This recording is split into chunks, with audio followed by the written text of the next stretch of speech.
Would you remember me if war kept us apart? Or would my face, my voice, my entire existence be swept away, lost somewhere in the tide of uniforms and telegrams, ration lines and blackout curtains? Elias Abramov asked himself this question as he stood on the Brooklyn Navy Yard pier. The wind off the East River biting through his army-issue wool coat, his gloved hands cradling Clara Whitmore's smaller ones. Around them, the city vibrated with the urgent pulse of war. The metallic clangor of shipwrights, the shrill whistle of a ferry, the distant rumble of trucks rolling over cobblestone. Somewhere down the block, an air raid drill siren split the morning, making the pigeons scatter above the cranes and smokestacks. "You'll forget me in war," Elias managed, his voice as steady as he could make it, though it trembled at the edges, part joke, part desperate confession. He tried to smile, but it looked more like a wince. Clara's eyes, dark and unflinching, met his, refusing to yield even an inch to fear or sentimentality. "Don't be stupid," she said, her Brooklyn vowels crisp, her thumb tracing the seam of his glove. "I'll forget you the day Coney Island freezes over. Maybe not even then." Elias wanted to believe her. He wanted to believe in many things, in the invisible thread that tied them together, in the luck that had brought him from Odessa to New York, in the stories he'd read about love surviving sieges and distance, and the long cold silences of history. But he'd lived long enough to know that belief could be as fragile as the paper ration cards in his pocket, too easy to tear, too easy to lose. He looked past her to the city, the Navy Yard bustling with women in coveralls and men in uniform, the granite towers downtown, their windows blacked out at night like so many blind eyes, the endless shifting river carrying everything away. The world was changing. It had already changed. Elias Abramov had always felt slightly out of place even before the war. He'd grown up in the shadow of lost homelands, the son of a Russian Jewish tailor who'd fled pogroms and the slow tightening noose of history. Brooklyn had been a hard landing, row houses crammed with cousins, English learned from library books and street corner arguments, the constant pressure to be grateful, to blend in, to rise above. His father's shop on Myrtle Avenue still smelled of wool and chalk and sweat, even as the war devoured fabric and customers alike. But Elias had found refuge in books and language, first Yiddish, then English, then German and French, the letters curling under his pen in the quiet corners of the library. Words were his ballast, his way of ordering chaos, his apology for being awkward and reserved in a city that rewarded swagger and noise. He'd met Clara at a union meeting. She, the only woman in a sea of men arguing over wages at the Navy Yard, her hair pinned in a no-nonsense bun, her mouth quick with retort. When he'd tried to thank her for a sharp comment about management, she'd looked him up and down and said, "You always this polite? Or just when you're nervous?" He'd stammered something about books and she'd rolled her eyes, but she hadn't walked away. They moved together slowly, like two careful dancers. Conversations at the corner diner over thick coffee and crumbling slices of pie, evenings in the park reading aloud from battered paperbacks, hands brushing as they walked the length of Flatbush Avenue. They talked about everything and nothing, the shape of the city skyline, the absurdity of blackout curtains, the books they'd loved as children, the things they wanted when the war was over, a house with a garden, a radio that worked, a dog maybe. It wasn't fireworks, but something steadier, a slow-burning affection rooted in curiosity, respect, and a mutual stubbornness. They didn't say "I love you" at first, but it was there in the way Clara saved him the last cigarette, or Elias fixed her broken radio, or how they lingered in doorways long after the streetlights flickered on. Now, as the war pressed in, all those small certainties felt suddenly precious and terribly fragile. Clara Whitmore, for her part, had never wanted to wait for anyone. She'd grown up with 3 brothers and a mother who thought the best a girl could do was marry a nice church-going boy and keep house. But Clara had always been more interested in what was inside things, radios, engines, watches, than in needlepoint or neighborly gossip. When war broke out, the Navy Yard had been desperate for anyone with a steady hand and a head for numbers, and Clara had been quick to volunteer. She took to the work like she always had, sleeves rolled, hair up, lips pressed tight with concentration.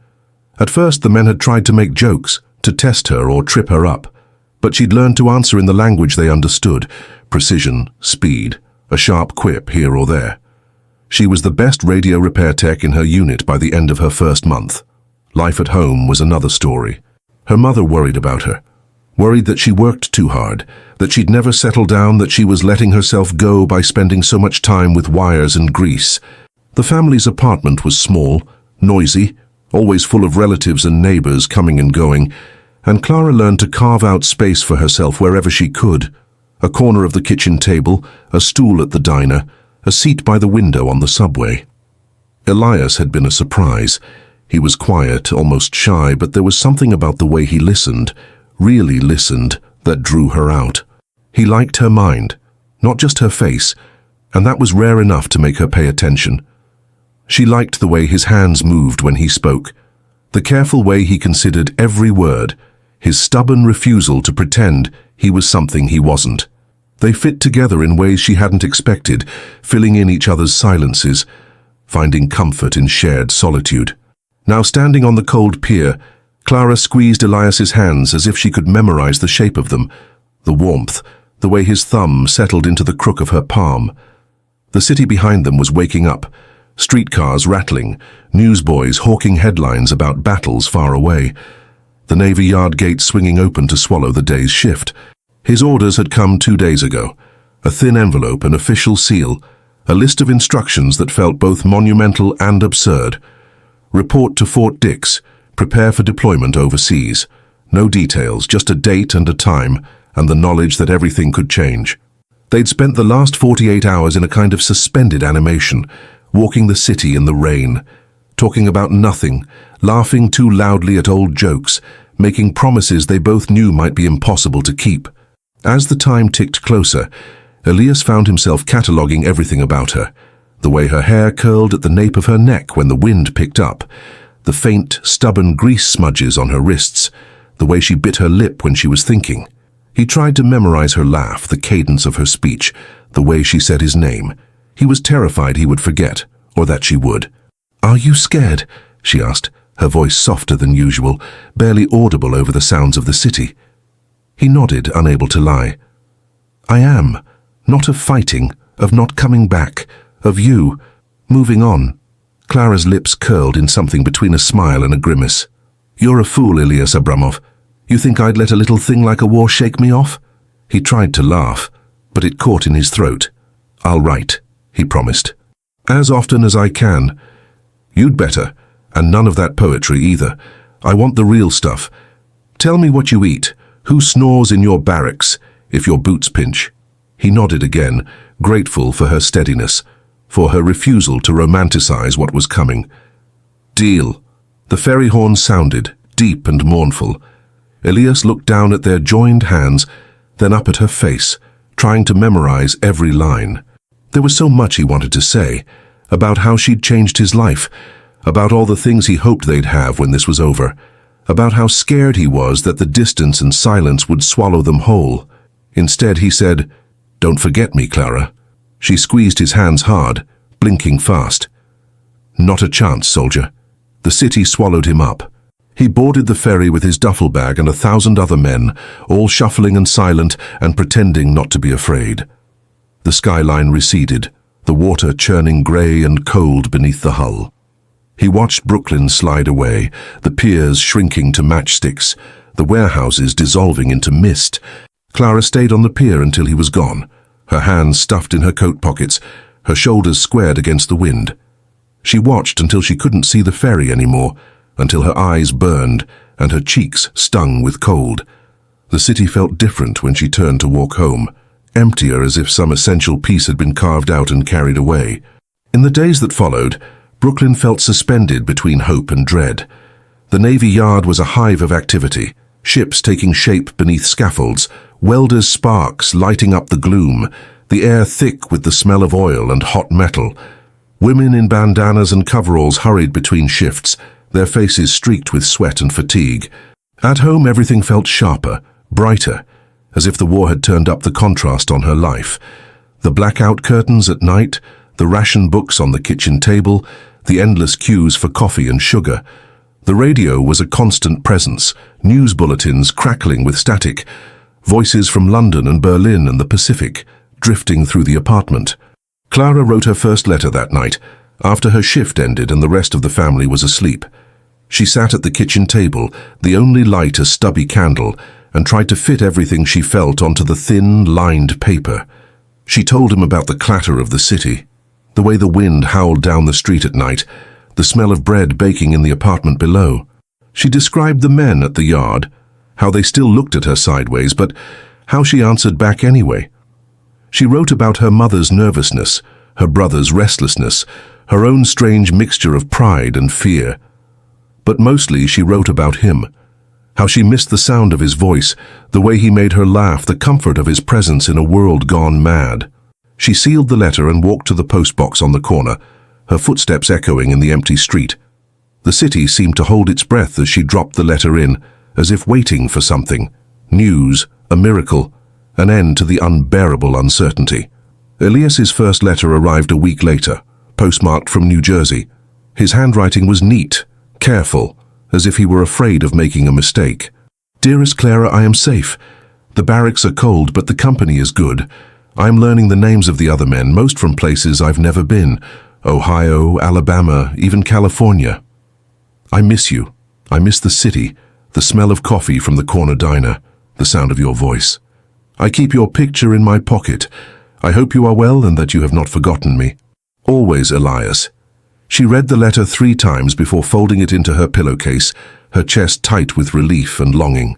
The weeks blurred into months. Letters went back and forth, crossing oceans and continents, each one a lifeline. Clara kept busy, throwing herself into work, refusing to show fear even as the casualty lists grew longer and the news grew darker. Her mother fretted, her brothers squabbled. The city buzzed with anxieties large and small. But at night, alone in her narrow bed, she replayed every word Elias had written, every promise they'd made on that windswept pier. She clung to memory, of laughter, of warmth, of hope, like a talisman against the darkness. Elias too wrote whenever he could. Postcards from distant cities, letters from muddy camps, scraps of paper smuggled out by sympathetic Red Cross workers. He told her about the men he'd met, the strange foods he'd tasted, the terrible beauty of dawn on a battlefield. He tried to spare her the worst of it, but sometimes the fear crept in, fear of being forgotten, of becoming just another name on a telegram. Still the letters came. Still hope flickered. But war is a thief, and time its most ruthless accomplice. The day came when Clara waited for the postman, and nothing arrived. A week passed, then 2, then a month. She wrote letters anyway, her words growing shorter, more frantic, as if she could will him to answer by sheer force of longing. The city pressed on, victory gardens sprouting in vacant lots, ration lines snaking around corners, the Navy Yard working through the night. But for Clara, every day felt like a question without an answer. "Don't forget me, Clara," he'd said. She whispered the words into the darkness, her hands clutching the empty space beside her, her heart caught between hope and despair. And somewhere across an ocean, in a world torn apart by war, Elias clung to the memory of her, her voice, her laughter, her promise to wait, as the only thing that could lead him home. The city's pulse did not slow for heartbreak. Brooklyn steamed and clattered into the cold spring of 1943, and Clara Whitmore rose before dawn, rubbing sleep from her eyes, dogged by the memory of Elias's parting words, half a joke, half a plea. The Navy Yard gates loomed like the mouth of a cave, swallowing her each morning into the clang and haze of war work. She pulled her hair tight under a kerchief, tied her overalls, and braced herself for another shift among men who rarely saw women as equals. At her workbench, radio parts scattered like puzzle pieces, Clara let her hands move on instinct, but her mind drifted. Sometimes she'd glance at the battered envelope tucked in her breast pocket, the letter Elias mailed from his first billet in England. It was creased and faded from rereading, the ink smudged where she'd pressed tears into the paper. His words, careful and slightly formal, described the bite of British rain, the strangeness of tea at every meal, the comfort he found in the local library's Russian language books. But between the lines, Clara felt the ache of his loneliness and the fragile hope he still carried for their future. Elias wrote as if each letter might be his last. Her replies, quick, witty, crammed with neighborhood gossip and tales of stubborn radios, crossed the Atlantic on the wings of faith. For a while the thread between them held. When the news from Europe grew darker, Clara clung to that thread as if it were a lifeline. But then the letters stopped. At first she told herself it was the censors, the chaos of war mail, a misplaced bag on some nameless French road. Weeks passed. She counted the days since his last letter. 14, then 30, then 50. Each morning she checked the mailbox before her shift, heart-pounding, only to find ration coupons or advertisements for war bonds. By the third month of silence, Clara's world shrank to the Navy Yard and her small apartment. The city went on without her. Newspapers trumpeted victories and losses. Couples strolled arm in arm along the promenade. Soldiers in uniform danced at the USO. Clara's own friends grew quieter around her, as if afraid to mention the war out loud. Her mother, Carmela, began dropping hints at the supper table. "Clara, you're still so young, why wait? Elias would want you to be happy." Her mother's voice was gentle but insistent, her eyes soft with worry. Clara pushed peas around her plate, refusing to answer. What did her mother know about waiting? About the silent ache that filled the apartment each night? The smell of Elias's jacket still lingered in the closet, his books lined up neatly on the shelf, his annotated copy of Chekhov's stories marked with slips of paper in his looping Russian script. She read his favorite passages aloud to the empty room, whispering his name as if it might summon him home. But elsewhere the world pressed forward. At the Navy Yard, rumors swirled about returning veterans and the parties held in their honor. One afternoon during her lunch break, Clara's foreman called her aside. "There's someone here to see you," he said, glancing at her with a peculiar mix of pity and hope. In the break room, a young man in army khaki sat awkwardly, a crutch propped against his chair. He introduced himself as Frank Marino, a friend of Clara's cousin. He'd lost part of his leg at Anzio, he explained, and was back in Brooklyn to recover. Her mother had invited him for Sunday dinner. Clara forced a smile. Frank was kind and earnest, but each polite question, "Do you like the pictures? Have you seen the new bakery on DeKalb?" felt like a negotiation. She answered distantly, her mind elsewhere, already composing another letter to Elias in her head. She would not give up. Not yet. Thousands of miles away, Elias Abramov woke each morning to the same grey light filtering through barbed wire, the same rusted stove coughing out weak heat in the center of the barracks. Stalag IX-B, the sign said, though for the prisoners inside it was simply the camp. His uniform hung loose on his frame now, his ribs sharp beneath the thin blanket. The only constants were hunger, cold, and the endless gnawing uncertainty. He remembered the first days of his capture, how the orders to retreat had come too late, the confusion in the fog-shrouded French woods, the crack of rifles, and the bark of German commands. Then the endless march to the camp, boots blistering, the air thick with the stench of mud and fear. In captivity, time lost its shape. The days blurred together, marked by roll calls and the bitter taste of ersatz coffee. Elias found solace in the camaraderie of his fellow prisoners, an Englishman named Tommy, who traded jokes for cigarettes, Private Miller, a farm boy from Iowa with a knack for whittling toys from scrap wood. Together, they endured the meager rations, the lice, the relentless boredom. But at night, when the guards' voices faded and the barracks quieted, Elias's thoughts turned inward. He replayed memories of Brooklyn, of Clara's quick laughter, the slant of afternoon sun on her cheeks as she tinkered with a broken radio, the way she scolded him for leaving books everywhere. He clung to the memory of their last embrace on the Navy Yard pier, the promise he'd made to return. For months he waited for word from home, but the Red Cross parcels grew sporadic, and letters were rarer still. When a battered envelope did arrive, Elias read and reread Clara's words until the paper nearly disintegrated. Her handwriting, bold and looping, described the rhythms of Brooklyn life, the subway strikes, her mother's Sunday sauce, the new jazz records spinning at the diner. Each letter was a lifeline, a reminder that he existed beyond these fences. Then one day the letters stopped. No explanation, no warning, just a silence colder than the German winter. Elias's hope began to fray. Had something happened to Clara? Had she grown tired of waiting? The other men told stories, wives who'd moved on, sweethearts who married neighbors or old friends. Elias tried to keep faith, but in the long empty hours doubt crept in. His health faded along with his hope.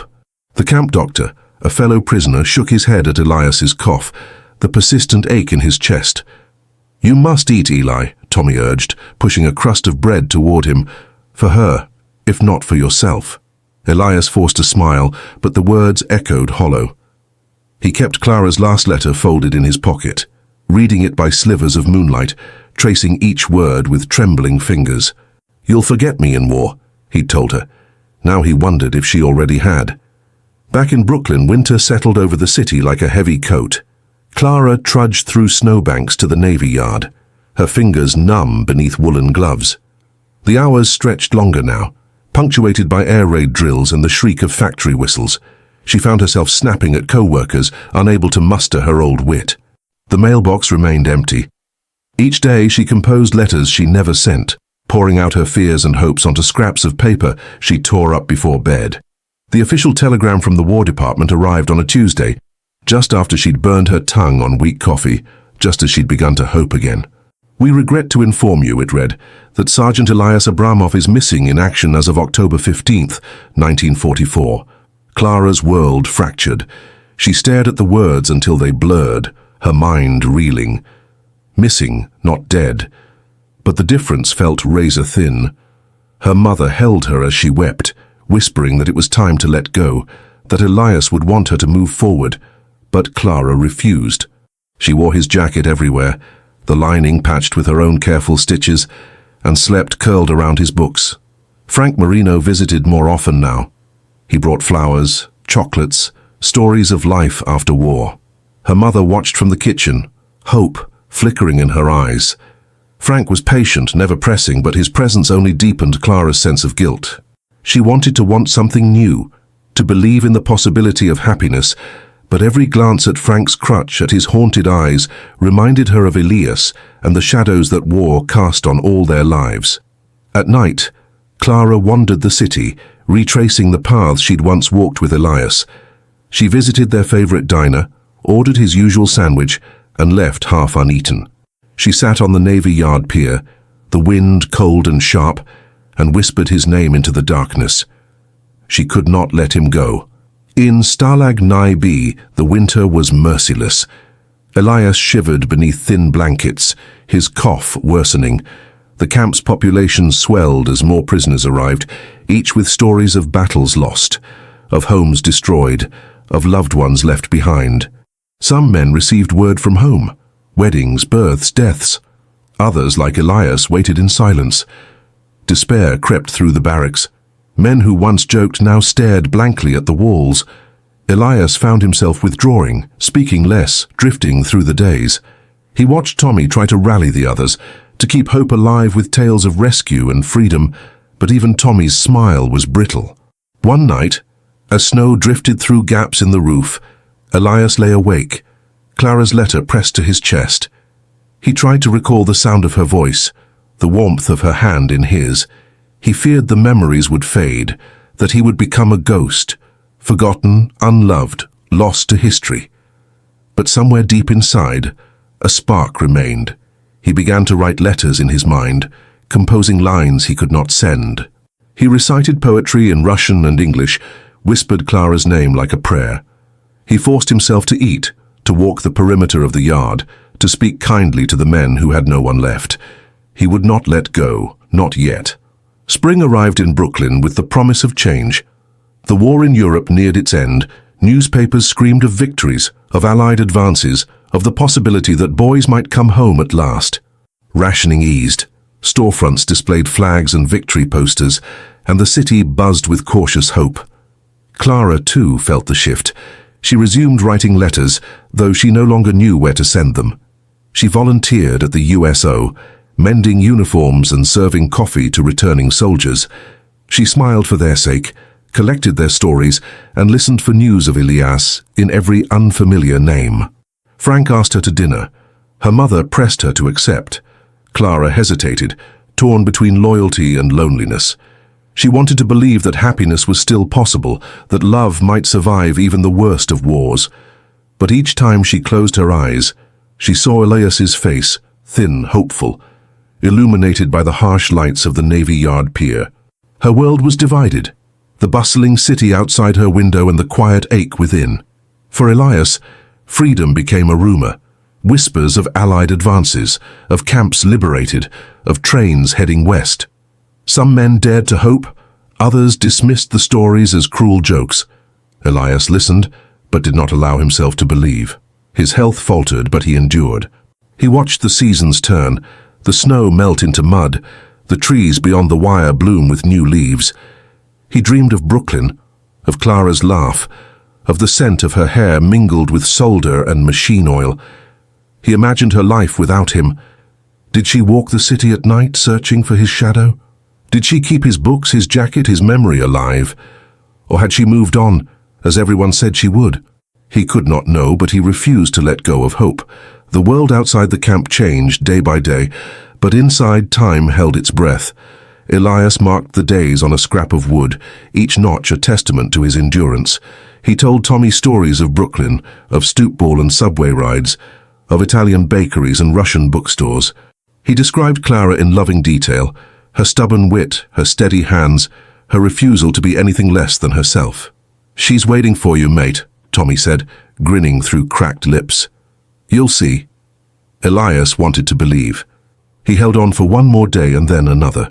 In Brooklyn, Clara sat on the Navy Yard pier as the city celebrated VE Day. Fireworks burst over the skyline.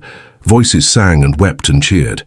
She watched the ribbons of light arc across the sky and wondered if Elias could see them too, wherever he was. She pressed her hand to her heart and whispered, "Come home." Some stories are held together by hope, a fragile thread stretched taut across continents and years. As Elias and Clara endured the silence of war, their love was tested by absence, by doubt, by the relentless march of time. Yet somewhere between the clang of factory shifts and the hum of prisoner barracks, a promise endured. Would it be enough?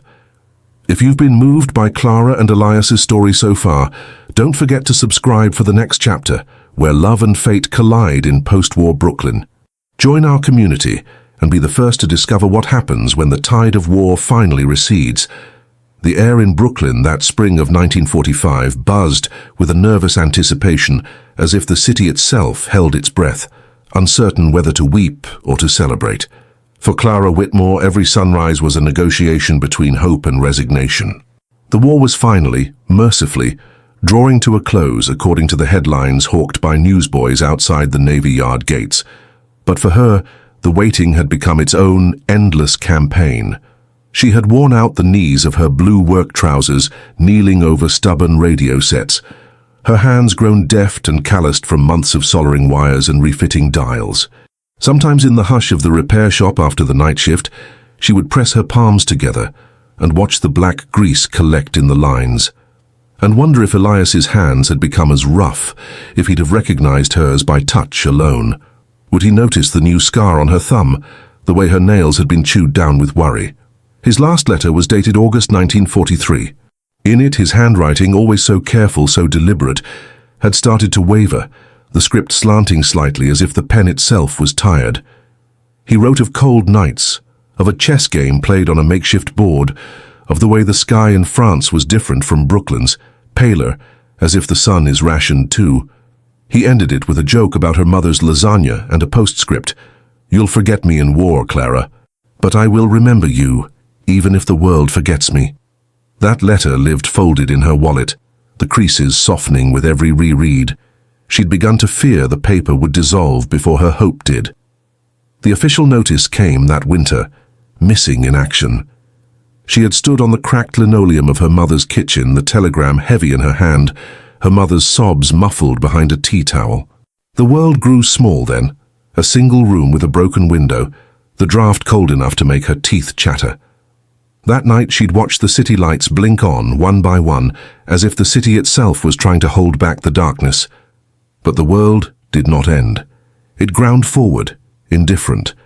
There were days Clara felt as if she were living underwater. The voices of her family, the laughter at the Navy Yard, the clatter of plates in the diner where she sometimes took her dinner, everything muffled, distant. Her mother, never subtle, began inviting over sons of family friends, men with medals and stories, and the kind of eyes that darted away from hers. There was Anthony, who worked in logistics and had lost 3 toes in Normandy, who brought her a single carnation and told her he liked women who could fix things. There was Louis, who wore his army cap at the table and spoke of Italy as if it were a dream and not a bullet-riddled memory. Clara sat across from them and nodded at the right moments, thinking only of Elias's hands, the way he would pause before speaking, the way his eyes, blue, with a ring of grey, seemed to see straight through whatever mask she wore for the world. There were nights she would find herself at the old pier, the one where she and Elias had made their promise. The city lights shimmered on the water, and she'd imagine the ships coming in, the soldiers spilling onto the docks, searching for familiar faces. She pictured Elias among them, thinner perhaps, his hair shorn close, but unmistakably him. She'd raise a hand in greeting, she always did, though the pier was empty, and imagine him smiling back. But spring brought neither letter nor ghost. It brought only the slow lengthening of days and the city's cautious hope. For Elias Abramov, time inside Stalag IX-B was measured not in days, but in the fading of memories and the slow erosion of self. He had long since learned the rhythms of the camp, the morning roll call in the grey dawn, the acrid taste of ersatz coffee, the sting of the guards' shouts. The men around him grew gaunt, their faces sharpening into masks. They traded stories in whispers, rumors of liberation, of Allied advances, of home. At night, lying on the hard bunk, Elias would conjure Brooklyn in fragments, the clatter of the elevated train, the smell of bread from the bakery near their apartment, the green glass of the bottle Clara kept her violets in. He would press the memory of her face into his mind, tracing the curve of her smile, the way she'd tilt her head when she was about to tease him. He tried to remember the exact sound of her laughter. Some nights he succeeded. More often he failed. Letters from home rarely made it through. The last one he'd received was a year ago, Clara's handwriting tight and urgent, the ink smudged in places as if she'd pressed too hard. She wrote of the Navy Yard, of her father's garden, of her longing for the war to end. She never said, "I miss you," outright, but he read it in every line. At the bottom, she'd drawn a small heart with the initials C+E inside. He kept that letter folded in his breast pocket over his heart, the paper nearly translucent from being handled so often. Elias had learned to be cautious with hope. It was a dangerous thing in camp, more bitter than the black bread, more fleeting than the warmth of his coat. He saw what happened to men who let hope consume them, the way their eyes brightened at the sound of a distant gun, only to dim again when the guards laughed, the way they began to talk of home as if it were a place they'd only imagined. Still, in the darkest hours when the cold seeped into his bones, Elias would repeat Clara's name like a quiet prayer. He imagined her voice cutting through the silence, telling him to hold on, to survive. He owed her that much. But as the months wore on, and the news from outside faded into rumor, even that sliver of hope grew thin. He began to wonder if Clara had moved on, if the world had made her forget him.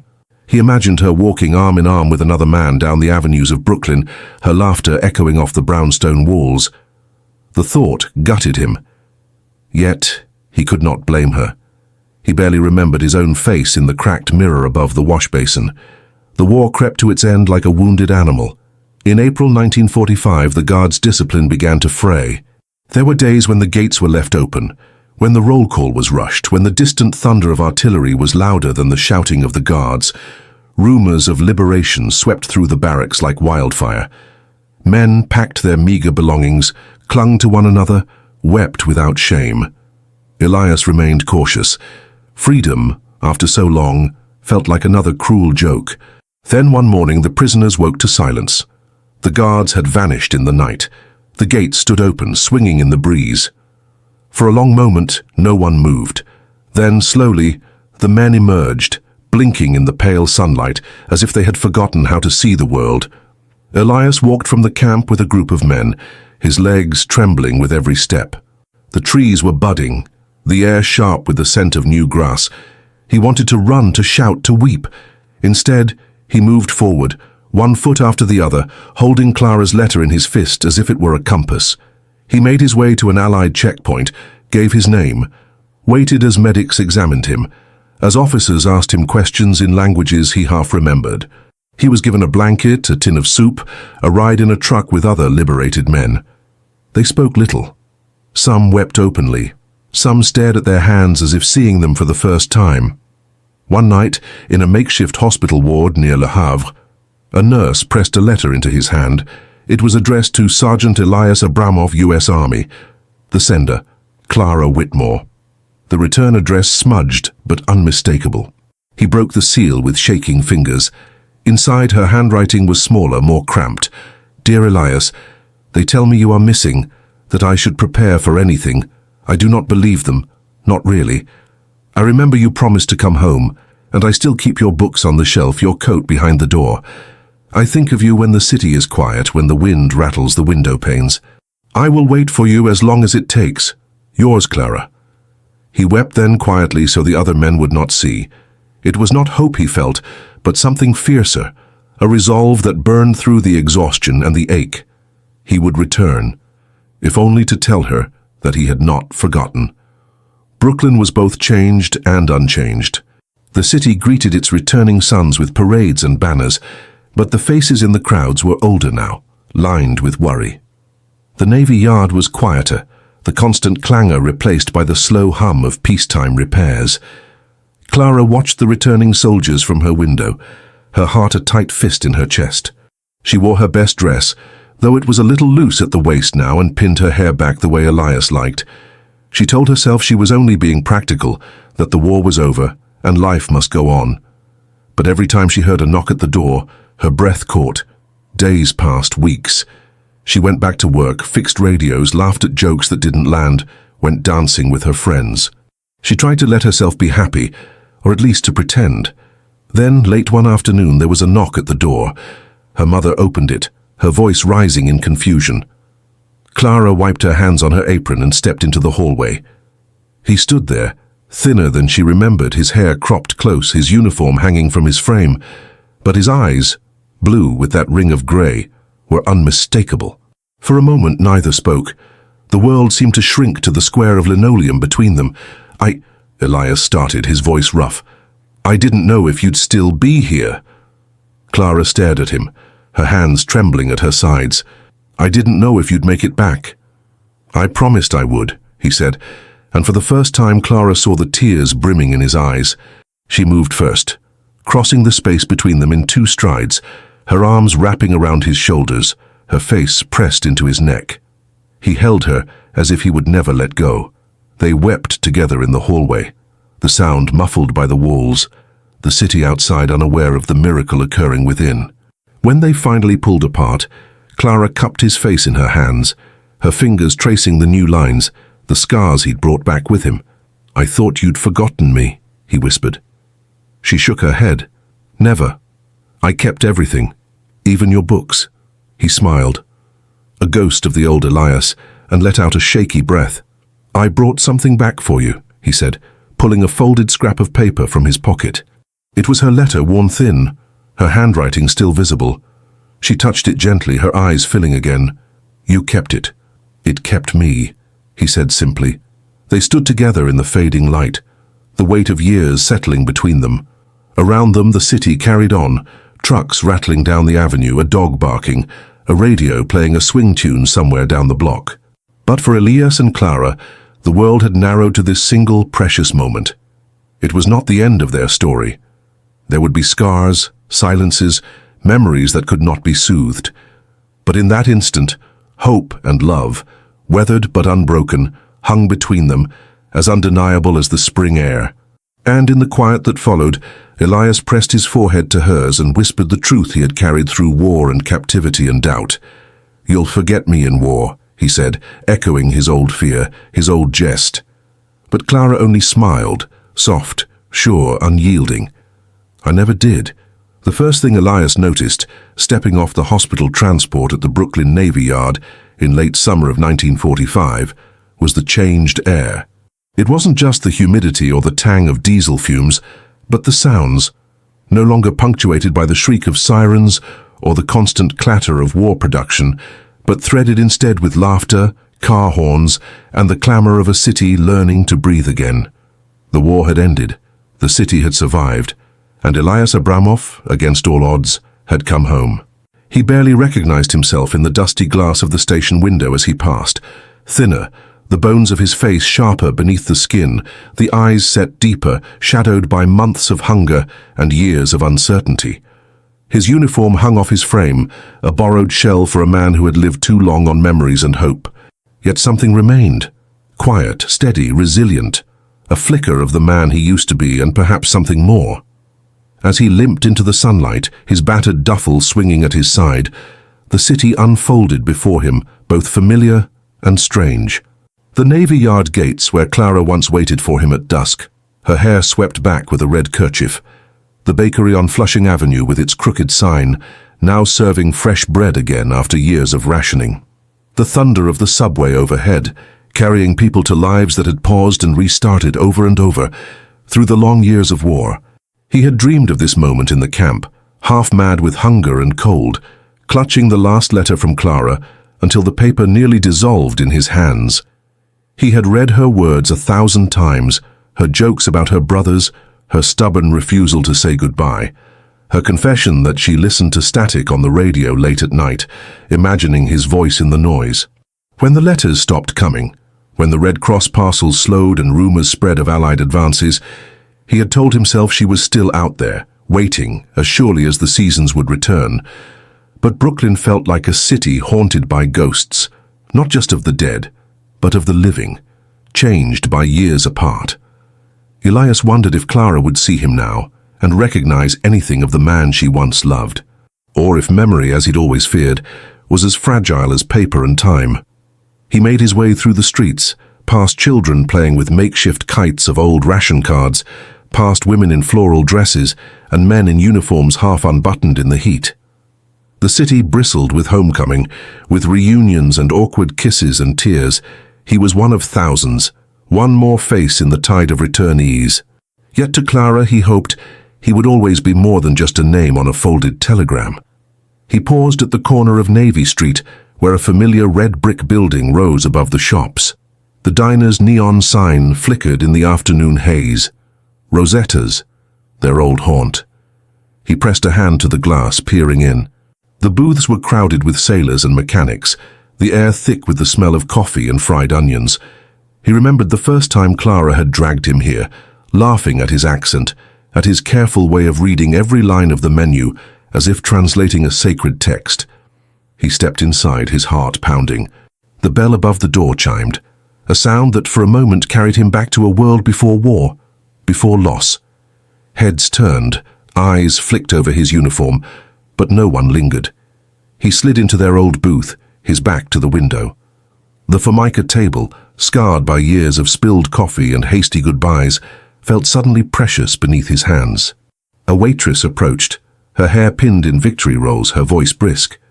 "Coffee, soldier?" she asked, not unkindly. He nodded. "Please, black." As she poured, he glanced at the wall, at the faded photograph of a Navy Yard baseball team, at the pin-up calendar stuck forever on June 1944, at the bulletin board crowded with war bond posters and yellowed wedding announcements. He wondered if Clara still came here, if she'd given up their table, their rituals, their shared jokes, if she'd let him fade, as he had sometimes let himself wish, to spare her the ache of waiting. With trembling fingers, he pulled a battered envelope from his jacket.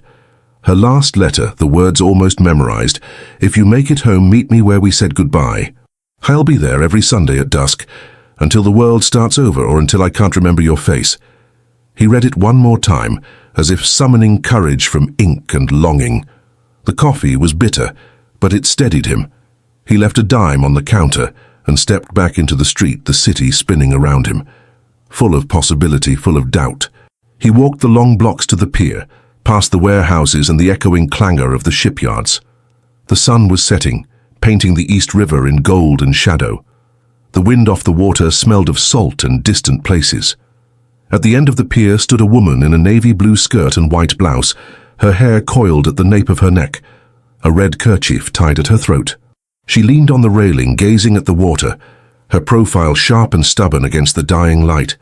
Elias stopped, unsure if his heart would survive either answer, whether she would turn and remember him, or whether she would look past him, as a stranger. He took a step forward, his boots ringing on the worn boards.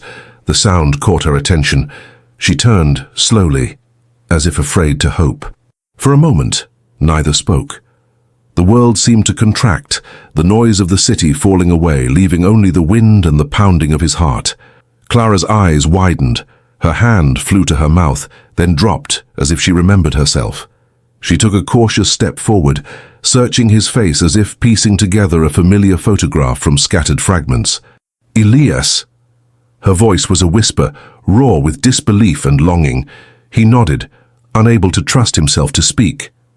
She reached out, her fingers trembling, and touched his cheek, gentle, searching, as if confirming he was real.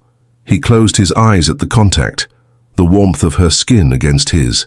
"You came back," she managed, her voice cracking. "I promised," he whispered, his own voice unsteady. "If you remembered." She laughed then, a sound half sob, half joy, and threw her arms around him. For a moment, the world righted itself. The years of hunger, of silence, of doubt, all dissolved in the circle of her embrace.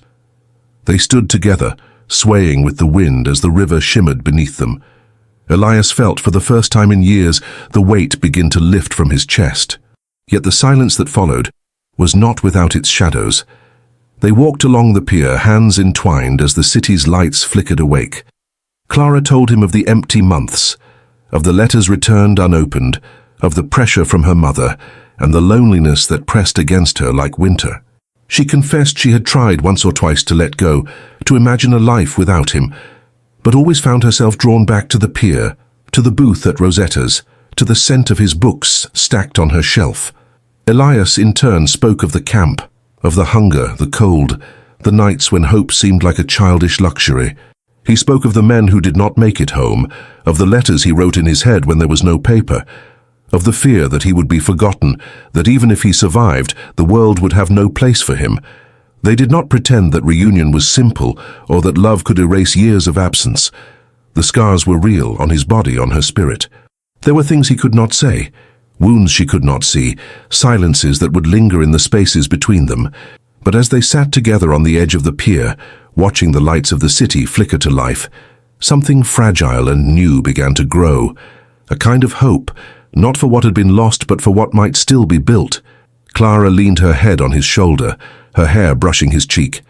"I used to think if I waited long enough I'd get the old you back," she said softly. "But maybe we can start again, with the people we are now." He squeezed her hand, his thumb tracing the lines of her palm. "I don't know if I remember how," he admitted. She smiled, a little sad, a little fierce. "We'll figure it out, together." In the weeks that followed, Brooklyn became their sanctuary and their crucible. Elias moved into a small apartment above a tailor's shop, the kind of place he and Clara once dreamed of sharing. He walked the city in the early hours, learning its new rhythms, its changed skyline. At night, he would visit Clara at the Navy Yard, waiting for her shift to end so they could wander the docks, talking of nothing and everything.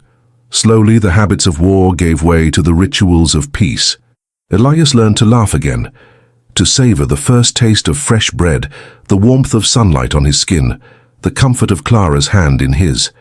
He wrote letters, not to Clara now, but to the families of men who had not returned, letters that cost him more than he expected, but helped him find words for his own grief. He volunteered at the library, helping other veterans navigate the new world, translating official forms, finding jobs, sharing the hard-won wisdom of survival. Clara, too, changed. She spoke more openly of her fears, of the anger she carried for the years lost to war. She stood up to her mother, staking her claim to a future that was hers to shape. She taught Elias to dance in their cramped kitchen, to laugh at the absurdities of peacetime, to forgive himself for the darkness that sometimes overtook him. They argued, sometimes bitterly, over small things, a forgotten anniversary, a careless word. But each time they returned to the pier, to the booth at Rosetta's, to the places where memory and hope intertwined. On the first anniversary of VJ Day, they sat on the roof of their building, watching the fireworks over the river. Elias took Clara's hand, marveling at its warmth, its strength. "Do you still hear my voice in the radio static?" he asked, half teasing. She smiled, her eyes shining. "No, I hear it here," she said, pressing his hand to her heart. In time, the city mended. New shops opened, children returned to school, the subway thundered on. Elias and Clara built a life not out of what was lost, but out of what remained. A love tempered by hardship, a hope born of survival. He thought sometimes of that morning on the pier, when he joked about being forgotten, how he had feared that war would erase him, that memory was too fragile to survive the distance and the silence. But Clara had remembered, not the man he was, but the man he had become, and in doing so had helped him remember himself. To all those who wait for someone, across oceans, across years, across the silence that war brings, know this: love is not a promise that nothing will change. It is the courage to begin again, with eyes open to the world as it is. If this story touched your heart, I'd love to know.